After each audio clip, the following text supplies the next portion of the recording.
Welcome to my channel. तो inventor open करने से भी पहले जो सबसे पहला काम आपको करना है वो है कि डेस्कटॉप के ऊपर आप अपने नाम का एक फोल्डर बना लें।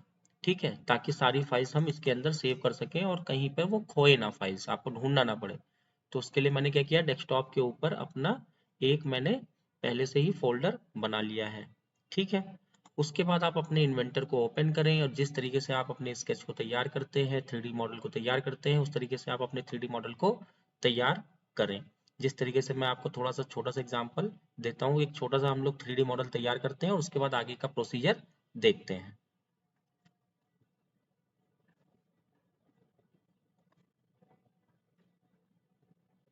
तो ये हमारा 3D मॉडल बन के तैयार हो गया। ठीक है, अब ये 3D मॉडल हमारा बन के तैयार होने के बाद हमें जो दूसरा काम करना है वो है इसको सेव करना है। ठीक है, ये अभी आईपीटी फॉर्मेट में है, अभी हम इसको सेव करेंगे। तो सेव करने के लिए यहाँ ऊपर में आपको बटन दिख रहा है, सेव बटन दिख रहा है, सेव बटन दबाएंगे और यहाँ पर क्लिक करके डेस्कटॉप के ऊपर जाएंगे। डेस्कटॉप में अपना आपने जो फोल्डर बनाया हुआ था, जैसे मैंने यहाँ अभिषेक इन्वेंटर फाइल्स करके फोल्डर को सेलेक्ट करेंगे और जो भी नाम से आपको सेव करना है उस नाम से आप इस फाइल को सेव कर देंगे। ठीक है, तो सेव करने के बाद ये आपकी आईपीटी फॉर्मेट में ये फाइल सेव हो गई, 3D मॉडल सेव हो गया। उसके बाद आपको क्या करना है, फाइल में जाना है, फाइल में जाके न्यू में जाना है, न्यू में जाके दोबारा से न्यू पे क्लिक करना है और इस तरीके का आपका एक डायलॉग बॉक्स खुल के आएगा। लेकिन अगर आपका इस तरह से नहीं खुल के आ रहा है तो कुछ इस तरह से प्रॉब्लम होगी इसमें। तो वो आपको क्या करना होगा, यहाँ ENUS पे क्लिक करके मैट्रिक सेलेक्ट करना होगा। मैट्रिक मैट्रिक सेलेक्ट कर लिया आपने। मैट्रिक सेलेक्ट करने के बाद यहाँ पर आएंगे आप ड्राइंग। ड्राइंग के अंदर सबसे पहला जो ऑप्शन है ANSI MM वाला, इसको सेलेक्ट करके क्रिएट कर लेंगे। तो आप अब आ जाएंगे ड्राइंग में अपने। ठीक है, .dwg फॉर्मेट में। अब .dwg फॉर्मेट में आने के बाद सबसे पहला काम क्या करना है, आप जूम इन जूम आउट कर सकते हैं इसको। ठीक है, ये चीज आप ध्यान रखिएगा, जूम इन जूम आउट जहां पर भी आप माउस को ले जाके जूम इन जूम आउट करेंगे वहां पर आपका जूम इन जूम आउट हो जाएगा। ठीक है, तो माउस का उपयोग आप करते रहेंगे। तो सबसे पहला काम हम करेंगे, यहाँ पर प्लेस व्यूज के बगल में एनोट है, एनोट में जाकर टेक्स्ट में जाकर हम लोग यहाँ पर एक टेक्स्ट क्रिएट करेंगे जिसमें अपना नाम लिखेंगे। ठीक है, तो यहाँ मैंने अपना नाम 6 mm में इस तरीके से अपना नाम लिख दिया, पूरा नाम लिख दिया और ये देखेंगे आप यहाँ पर मेरा नाम लिखकर आ गया। ठीक है, तो सबसे पहला काम नाम लिखने का वो मैंने कर लिया। फिर जूम इन जूम आउट आप कर सकते हैं अपने अनुसार। ठीक है, यहाँ मेरा नाम लिखा हुआ है। अब नाम लिखने के बाद आप जाएंगे प्लेस व्यूज में। प्लेस व्यूज में जाने के बाद बेस में जाएंगे। बेस में जाने के बाद ये डायलॉग बॉक्स खुल के आया, इसके अंदर आप यहाँ पर क्लिक करेंगे। इसमें क्लिक करने के बाद आप डेस्कटॉप सेलेक्ट करिएगा, क्योंकि डेस्कटॉप पे हमारी फाइल है, किसमें है, अभिषेक इन्वेंटर फाइल्स में। इसको क्लिक किया और ये हमारी फाइल है और ये इमेज भी आपको दिख जाएगी बगल में फाइल की। इसको मैंने यहाँ से ओपन कर लिया। ठीक है, ओपन करने के बाद ये फाइल आपको यहाँ कोने में दिख रही होगी। ठीक है, तो आप इसका साइज बड़ा कर सकते हैं। यहाँ से मैं 1:2 कर देता हूँ, थोड़ा और बड़ा हो गया। ठीक है, तो 2:1, 3:1 और बड़ा हो जाएगा, 4:1 और बड़ा हो जाएगा। जितना साइज आप चाहें उतना साइज कर सकते हैं, लेकिन क्योंकि हमें यहाँ पे 4 व्यूज हैं तो मैं यहाँ पर 2:1 के साथ जाऊंगा। ठीक है जी, 2:1 की फाइल मेरी ये है। ठीक है, तो एक व्यू ये हो गया। अब कर्सर यानी माउस को आप मूव कराएंगे तो बगल में जब लेके आएंगे तो इसका ये साइड व्यू आपको यहाँ हो जाएगा और यहाँ पर आपका ये आइसोमेट्रिक व्यू आ जाएगा। अगर आपको ये आइसोमेट्रिक व्यू पसंद नहीं है तो आप यहाँ से चेंज कर सकते हैं। यहाँ से इस तरीके से जिस आइसोमेट्रिक व्यू में आप लाना चाहते हैं यहाँ से आप ला सकते हैं। तरीके से चाहता था तो इस तरीके से ये आइसोमेट्रिक व्यू मेरा आ गया। ठीक है, चौथा व्यू अपने आप देखिए इसके ऊपर लेके आएंगे आप, चौथा व्यू आपका ये आ जाएगा। ठीक है, ये 4 व्यूज आपके आ गए, इसको आप ओके कर दीजिए और ये देखिए चारों व्यूज आपके यहाँ पर बन के आ गए। ठीक है, अब ये चारों व्यूज बनने के बाद आपको डायमेंशनिंग भी करनी होगी। तो मान लीजिए मुझे डायमेंशनिंग करनी है इस वाले पार्ट की, इस वाले व्यू की। तो मैं कहाँ जाऊंगा, एनोट में जाऊंगा, डायमेंशंस पे क्लिक करूंगा और ध्यान रखिएगा ये जो रेड है, जो रेड पोर्शन सेलेक्ट हो रहा है, सिर्फ उस पर क्लिक करके आपको सिंपली यहाँ पर दूर में ले जाकर ओके कर देना है। ठीक है, ये वाली डायमेंशन की मैंने यहाँ पे कर दी। ठीक है, जो भी डायमेंशंस आपकी हैं उनको आप यहाँ पर इस तरीके से दे सकते हैं। ठीक है, ये हो गया मेरा डायमेंशनिंग का काम। देखिए छोटा दिखेगा उससे कोई प्रॉब्लम नहीं है, जूम करने के बाद सब कुछ दिखने लगता है। तो छोटे से प्रॉब्लम नहीं है, आपको बस डायमेंशनिंग करनी है अपने हिसाब से। जहाँ पे आपको लगे कि हाँ डायमेंशनिंग होनी चाहिए वहाँ पे आप डायमेंशनिंग कर दीजिए।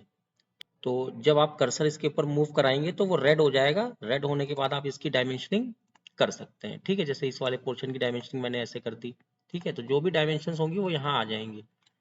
ठीक इसी प्रकार से यहाँ पर आपको रेडियस देना है इसका, तो आप इसका रेडियस भी ऐसे दे सकते हैं। इसके ऊपर कर्सर मूव कराएंगे आप तो रेड हो जाएगा। रेड होने के बाद आप इस तरीके से इसकी डायमेंशनिंग कर सकते हैं।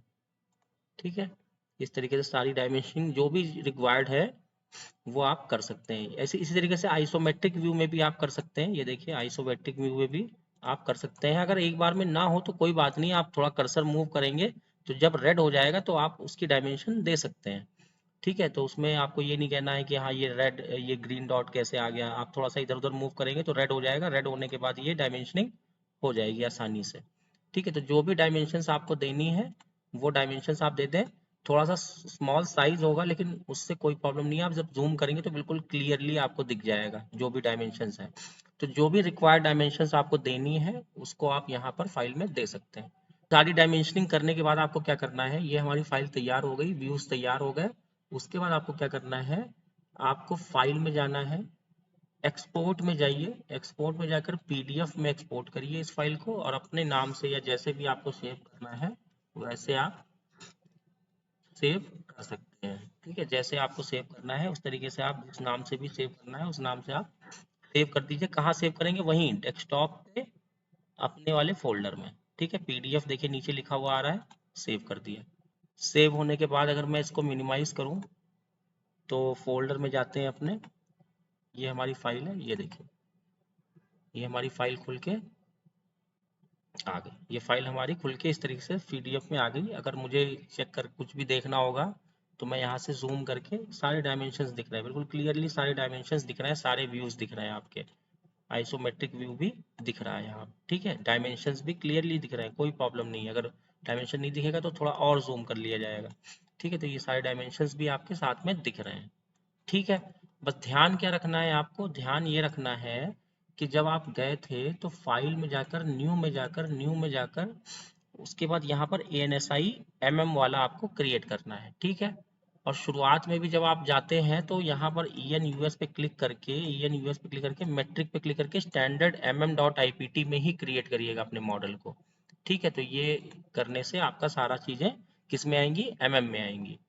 ठीक है, कोई प्रॉब्लम नहीं, इस तरीके से सेव हो गया। पीडीएफ सेव होने के बाद आप क्या करेंगे, आप जाएंगे अपना गूगल पे आप लिखेंगे